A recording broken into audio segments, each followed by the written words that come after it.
টেকনাফে coast guard ও RAB যৌথ অভিযান চালিয়ে প্রায় 12.5 কোটি টাকার মূল্যের ইয়াবা তৈরির কাঁচামাল ও ক্রিস্টাল মেথ জব্দ করেছে।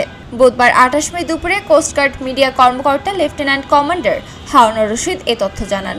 তিনি বলেন, গোপন সংবাদের ভিত্তিতে আজ 28 মে বুধবার মধ্যরাতে 2:30 কোস্টগার্ড স্টেশন টেকনাফ ও র্যাবের সমন্বয়ে টেকনাফ সদর ইউনিয়নের মহেশখালিয়া পাড়া মেরিন ড্রাইভ সড়কের পূর্ব পাশে হ্যাচারি সংলগ্ন এলাকায় একটি যৌথ অভিযান পরিচালনা করা হয়। অভিযান চলাকালীন উক্ত এলাকায় র্যাব ডগ স্কোয়াডের সাহায্যে জঙ্গলের ভেতরে অভিনব কায়দায় লুকায়িত অবস্থায় হালকা হলুদ রঙের একটি বস্তা শনাক্ত করা হয়।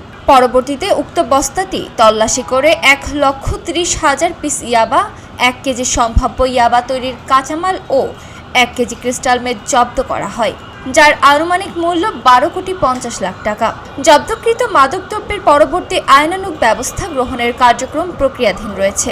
তিনি আরও বলেন, দেশের আইন শৃঙ্খলা পরিস্থিতি স্থিতিশীল রাখতে বাংলাদেশ কোস্টগার্ড 24 ঘণ্টা টহল জারি রেখেছে, যার মাধ্যমে কোস্টগার্ডের আওতাধীন উপকূলীয় এবং নদী তীরবর্তী অঞ্চলের আইন শৃঙ্খলা পরিস্থিতি ও সকল ধরনের মাদক পাচার রোধ অনেকাংশে উন্নত হয়েছে।